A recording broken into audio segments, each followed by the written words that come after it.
ওঠো গপু ওঠো, ঘুম থেকে সবাই উঠে পড়ো, আজকে তো তোমাদের জন্মদিন, কি তাই তো? তো বন্ধুরা, তোমরা দেখতেই পাচ্ছ সকাল সকাল আমিও কিন্তু ঘুম থেকে উঠে পড়েছি। খুব সকাল না, এখন ঘড়ির কাঁটায় 7টা বাজে। তো খুব তাড়াতাড়ি আজকে কিন্তু গোপালদেরকে তুললাম। সচরাচর আমি 7টার সময় ঘুম থেকে তুলি না, আজকে তুললাম কারণ আজকে ওদের জন্মদিন। আজকে যেমন আমারও প্রচুর কাজ, ওদেরও তো একটু সাজুগুজু করে তাড়াতাড়ি বসতে হবে, তাই না? সুন্দর সুন্দর ফটো তোলা হবে, ওদের ভিডিও হবে, তারপর ওরা সুন্দর করে সাজবে গুজবে, সব লোকজন আসবে ওদের দেখতে। তো ওদেরও তো খুব আনন্দের দিন আজকে। তো সেই কারণে কিন্তু আজকে সকাল সকাল সবাইকে আমি ঘুম থেকে তুলে দিয়েছি। 7টার সময় ঘুম থেকে সবাই উঠে দেখো বসে পড়েছে। একেবারে সবার মুখে কতটা স্মাইল করছে সবাই, সেটা তো তোমরা দেখতেই পাচ্ছ ভিডিওর মাধ্যমে। আর এখানটায় দেখো, তোমাদের সাথে আমার কোনো কিছুই শেয়ার করা হয়নি আগের ব্লগে, জাস্ট আমি দেখিয়েছিলাম কী কী ড্রেস পোশাক কিনেছি ওদের জন্য। তো আজকে দেখো তোমাদের শেয়ার করছি এই সমস্ত তালের বড়া, তোমরা দেখতেই পাচ্ছ তালের বড়া, মালপোয়া, এগুলো সমস্ত কিছু কিন্তু আমি রোববার দিনকে রাত্রিবেলা আমি করে রেখেছিলাম নিজের হাতে। একাই কিন্তু আমি এই বছর সমস্ত কিছু করেছি। আর এখানটায় দেখো আমি কিসের ওপর মানে পদ্ম ফুল আঁকছি সেটা তোমরা বুঝতেই পারছো নিশ্চয়ই। সেই যে আমি স্নানপাত্র কিনেছিলাম গোপাল সোনাদের জন্য, সেই স্নানপাত্রটাই কিন্তু আজকে আমি নতুন মানে ব্যবহার করতে চলেছি স্নানপাত্রটা। আর এটা না, আমি সত্যি বলতে 1 মাস আগে কিনেছি, তো কিন্তু আমি ব্যবহার করছিলাম না। তার কারণ একটাই, আমি জন্মাষ্টমীর দিনকেই ভেবেছিলাম এটা বার করবো, আর সেই দিনকে প্রথম গোপাল সোনারা স্নানপাত্রের উপর স্নান করবে। আর এখানটায় দেখো তোমরা দেখতেই পাচ্ছ 5 জন কিন্তু সকাল সকাল জুঁই ফুলের মালা পরে, গামছা গায়ে দিয়ে, একেবারে মাথায় ফুলের মুকুট পরে বসে পড়েছে প্যান্ডেলের ভেতরে।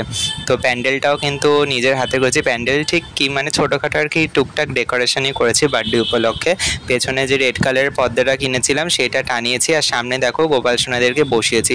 আর স্নানপাত্রটা যেহেতু নতুন না, আর এত চকচক করছে, সত্যি খুব ভাল লাগছে। আর সত্যি বলতে কি বলতো, স্নানের সময় সাজসজ্জাটা দেখেই মনে হচ্ছে যে সারাদিন আর কিছু সাজাই না, ওইভাবেই ওদের বসিয়ে দিই। আর তারপর দেখো আজকে গোপাল সোনাদের জন্য আমি কি কি রেডি করেছি। তো এখানটায় দেখো আমি আগে থেকে কিন্তু ভোগের থালাগুলো রেডি করেছিলাম, কারণ হচ্ছে কি একটাই, সেটা হচ্ছে এই বছর আমি চেয়েছিলাম যে একটু ভালোভাবে গোপাল সোনাদের ফটোশ্যুট করব। দেখো আমি তো নর্মালি নিজেই ফটো তুলি, তো এই বছর ঠিক করলাম যে স্নানপাত্রটাও নতুন এনেছি, তারপর বেনারসি ড্রেস এগুলো সমস্ত কিনেছি, গয়নাগাটি এনেছি, সব কিছু দিয়ে একটু ভালো করে ফটো তুলবো। ওই কারণে আমি এক পরিচিত ভাই আছে, তাকে দিয়েই কিন্তু আমি এই ফটোশ্যুটটা করিয়েছি, তাকে ডেকে, তার ক্যামেরা আছে ওই দিয়ে। তো এখানটায় দেখো অলরেডি আমার কিন্তু স্নানের সময় অভিষেক করানোর আগের মুহূর্তে আমি একটু আরতি করে নিচ্ছি গোপাল সোনাদের। এখানে আমি আটার প্রদীপ তৈরি করেছি, যেমন ইস্কনে হয়ে থাকে। তো আমি আটার প্রদীপ বানিয়ে নিয়েছি, সেই দিয়ে আরতি করেছি, ধূপকাঠি দিয়ে আরতি করেছি। তারপরে দেখো এখানটায় এবার গোপাল সোনাদেরকে দুধ, দই, ঘি, মধু, এগুলো সমস্ত কিছু দিয়ে আমি আজকে ওদেরকে স্নান করাতে চলেছি। আর সামনে একটা অ্যালুমিনিয়ামের গামলা পেতে দিয়েছি, যাতে স্নানের যে পঞ্চামৃতের জলটা যেটা পড়বে সেটা কিন্তু সমস্ত কিছু এসে ওই গামলাটার মধ্যে পড়বে। আর সত্যি বলতে মানে গোপাল সোনাদের সকালবেলার লুকটা দেখেই আমার এত ভাল লাগছে, তারপর আর ইচ্ছা করছে না সেগুলোকে আবার চেঞ্জ করে সারাদিন আবার অন্য কিছু সাজাই।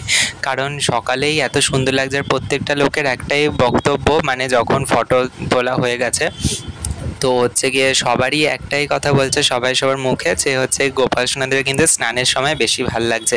আর সত্যি আমি, তোমরা যদি নিজেরাও একটু খেয়াল করে দেখো, আমিও দেখলাম সকালবেলা ওরা খুব হাসি খুশি ছিল, আর আজকে ভালো চকচক করছিল কিন্তু গোপাল সোনারা স্নানের আগেই চকচক করছিল। তারপর আমি কিন্তু দুধ, দই, ঘি, মধু এগুলো সব দিয়ে স্নান করেছি, তার সাথে আজকে ডাবের জল দিয়েও স্নান করেছি গোপাল সোনাদের। তারপর ভালোভাবে পরিষ্কার করে দেখো প্লেন জল দিয়ে স্নান করানোর পর সবাই কি সুন্দর সাজুগুজু করে এখানে বসে পড়েছে। আর সামনে দেখতেই পাচ্ছ কত কিছু আইটেম আজকে ওদের ভোগের জন্য রয়েছে। আছে তালের বড়া, মালপোয়া, অনেক রকমের মিষ্টি, প্রায় মানে 15 রকমের কাছাকাছি মিষ্টি রয়েছে। তারপর এখানে আমি ফল দিয়েছি, 5-6 রকমের ফল এরকম কেটে সাজিয়ে দিয়েছি। তারপর এখানে দেখতেই পাচ্ছ গোপাল সোনার জন্য বার্থডে স্পেশাল একটা জন্মাষ্টমী উপলক্ষে কেক অর্ডার দিয়েছি, পুরোটাই এগলেস কেক, কিন্তু এটা আলাদা করে কাস্টমাইজ করে বানানো। তারপর অনেক চকলেট রয়েছে।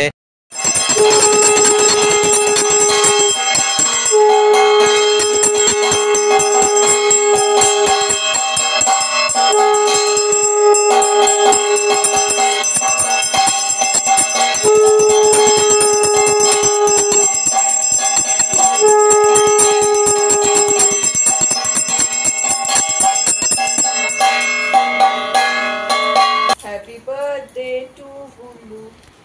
Happy birthday to you.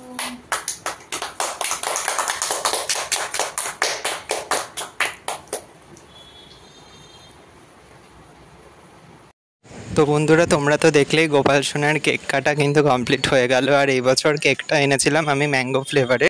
বন্ধুরা তোমরা তো দেখলেই এই হচ্ছে আমার জন্মাষ্টমীর আজকে সেলিব্রেশন। কেমন লেগেছে তোমরা কিন্তু প্লিজ আমাকে জানিও, সেটা কমেন্ট করে ভিডিওর। আর হচ্ছে গিয়ে গোপাল সোনাদের কেমন লাগছে সেটা কিন্তু অবশ্যই জানিও। আর খুব শিগগিরই আমি গোপাল সোনাদের আরও নতুন নতুন সাজসজ্জার ব্লগ নিয়ে আবার আসছি তোমাদের সাথে। আজকের মতন ভিডিওটা এখানেই রাখছি, দেখা হচ্ছে আরও একটি নতুন ভিডিওতে। রাধে রাধে।